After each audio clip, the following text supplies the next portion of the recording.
And we're live. Ren's point of view, reactions. Today's video is a topic that I know everyone's gonna love. It's about the Mafia and how they're affecting Italian football. Obviously, the Mafia is from Italy. That's where it started. And Italian football is probably one of the best in the world, best leagues in the world. Just how they're finessing Italian football. Came across this video and I thought I'd share it with you guys. Let's go. On September 4th, 2024, two friends left a gym in Milan, Italy. They get into this car, pull out, then hit the brakes. Inside, there's a struggle. After a few moments, one man climbs out with a gunshot wound. He's Andrea Beretta. He leads the hardcore fan group of Inter Milan, one of Italy's best football clubs. The other man is dead, stabbed 21 times. He's Antonio Bellocco, heir to one of the most powerful families in the Italian Mafia. Italian football has a mafia problem. It's always been lurking behind the scenes, but now it's in the stands. We knew for a long time that things were... But hold on a minute. How powerful is the Beretta dude? He took out heir to a Mafia family. So he's got to be a serious guy himself, I'm assuming. And 21 times in a little car like that. Was the other guy trying to kill him? Let's see. heading this way in Italian football. And I think the deeper question then is, how is it that this very small group of people were able to take such control?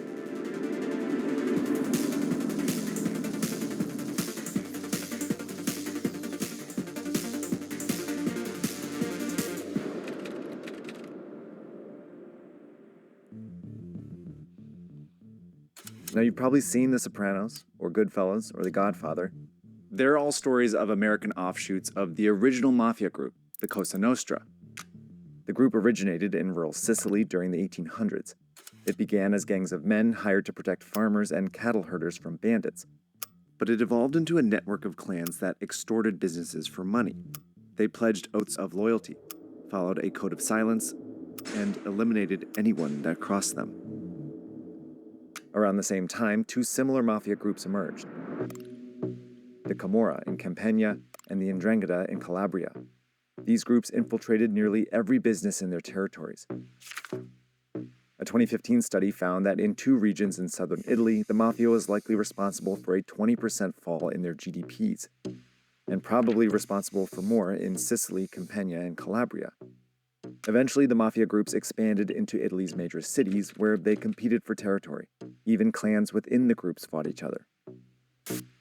In the 1980s, warring Cosa Nostra clans left over 1,000 people dead, including judges, journalists, and civilians.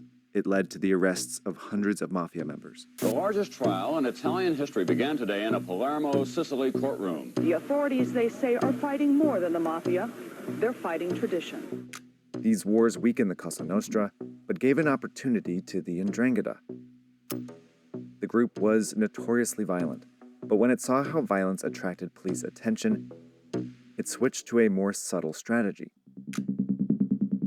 It used control of key ports to smuggle in drugs, especially cocaine, and establish lucrative trafficking routes into Europe. Then the Ndrangheta laundered this drug money through legitimate businesses, everything from hotels to restaurants to convenience stores, then sent some of the profits back to the main group, who invested in more businesses.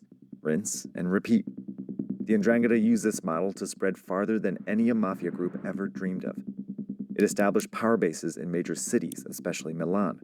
Then the Ndrangheta set up franchises abroad, eventually in at least 80 countries, including Canada. The takedown and dismantling of one of the most well-known and notorious mafia crime families, Colombia. An alleged member of the Ndrangheta criminal organization was found in the city of Medellin. Even Australia.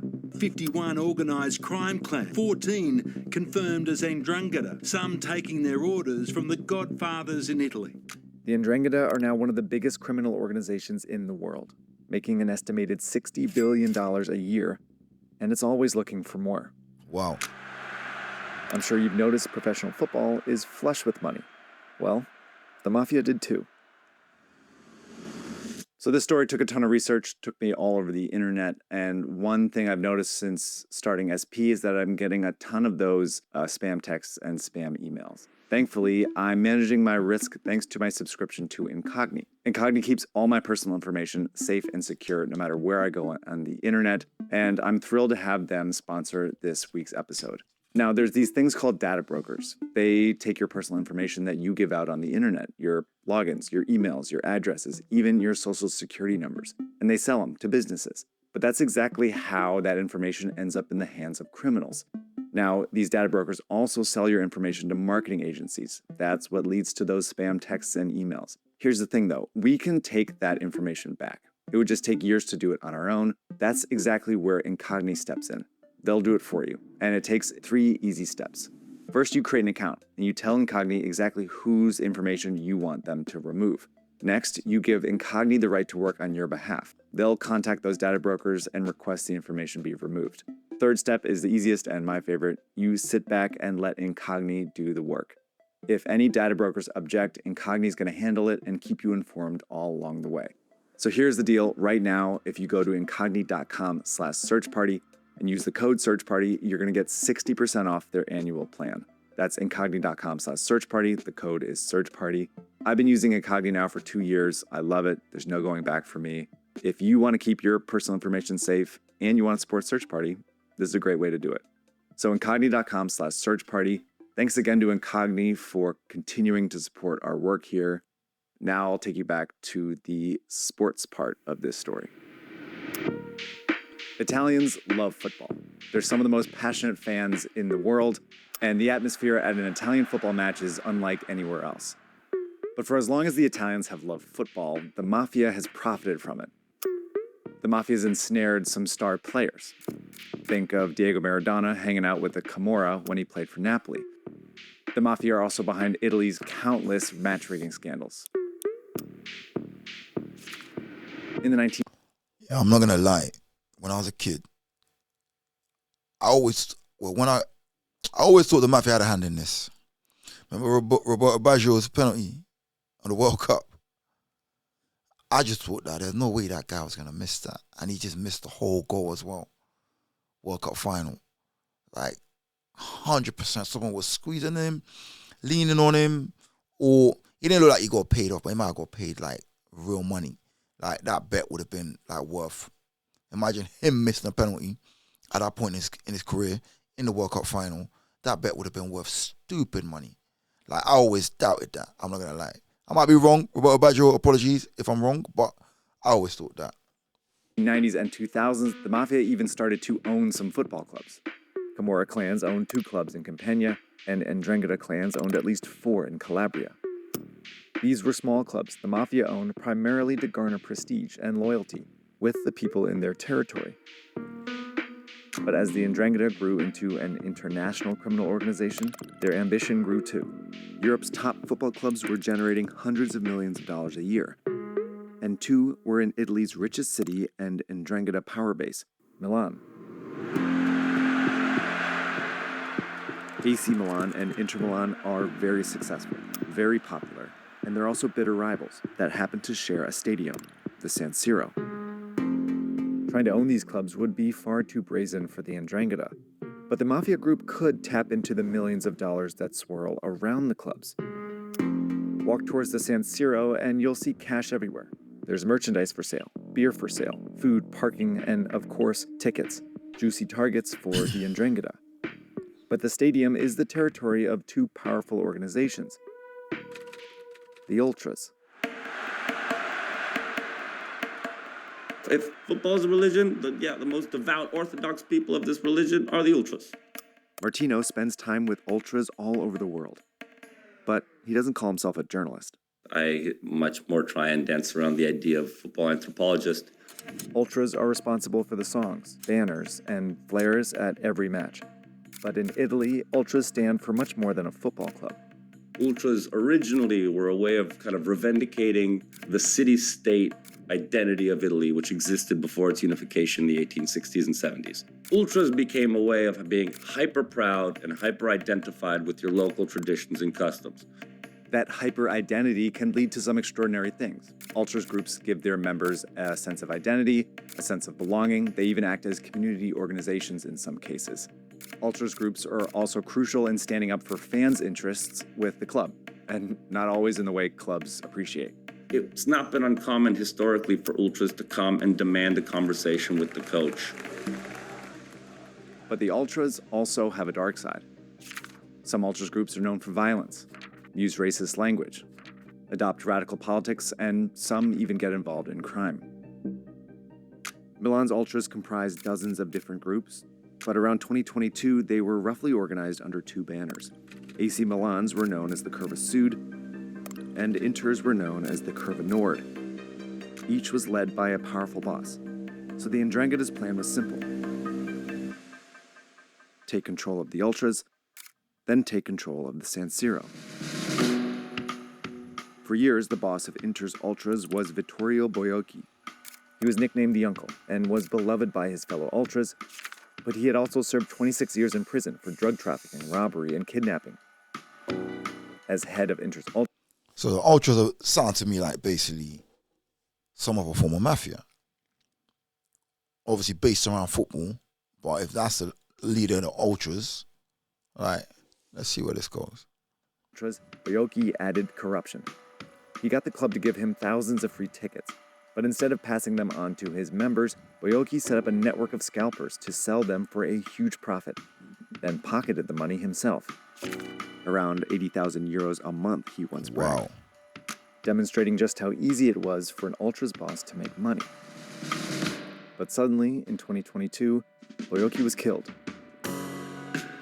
His lieutenants, including Andrea Beretta, then worked to elect Antonio Bellocco, a member of a prominent Ndrangheta clan.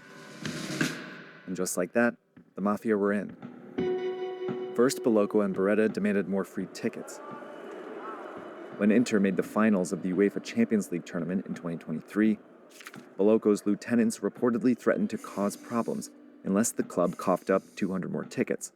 The club obliged. The Inter Ultras even colluded with the leader of AC Milan's Ultras, their rival, to expand the ticket scheme.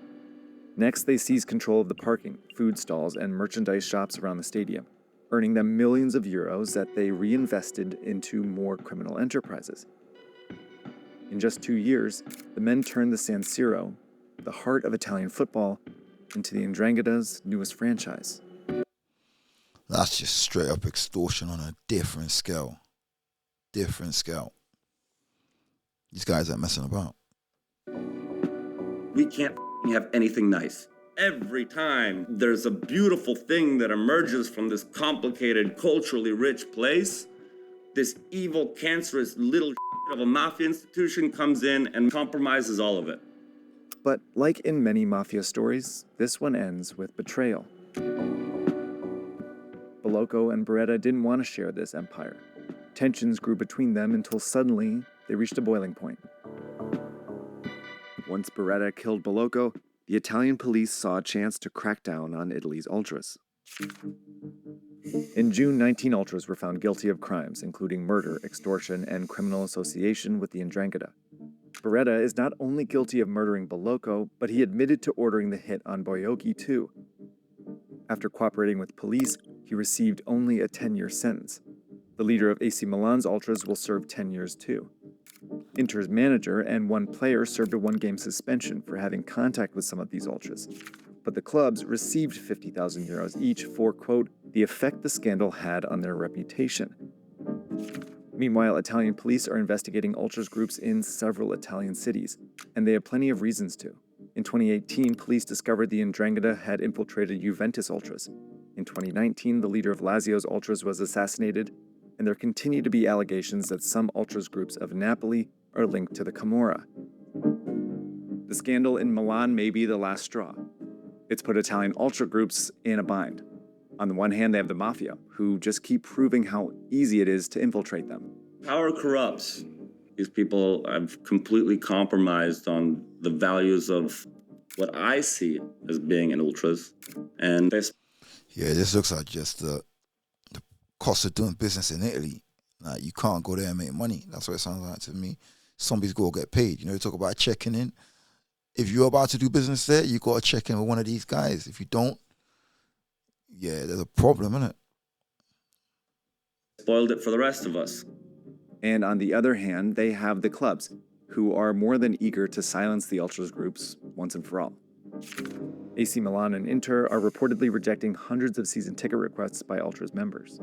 It's a hidden win, and that scandal actually serves very convenient to disempower fans and turn this into a much easier space for them to profit off of without active criticism. Now the critical voice is gone. And if it does speak up, you go, what are you talking about? You're a bunch of drug dealer mobsters. So scenes like these, the kind that once defined Italian football, may be the latest victim of the Mafia. But they won't be the last. Okay, thanks for watching. We're Search Party. We cover sports and geopolitics. If you haven't subscribed yet, now's your chance to. I'm doing a call out for stories, so email me. That's sam.ellis@newpress.com. If you've gotten any ideas for stories, I'd love to hear them. We're going to publish twice a month until the end of the year, so look forward to many more stories on the way. All right, see you in a couple weeks. Yeah, I'll pop the links under the video. Yeah, to be fair, they make some great documentaries, man. Check their page out. Peace.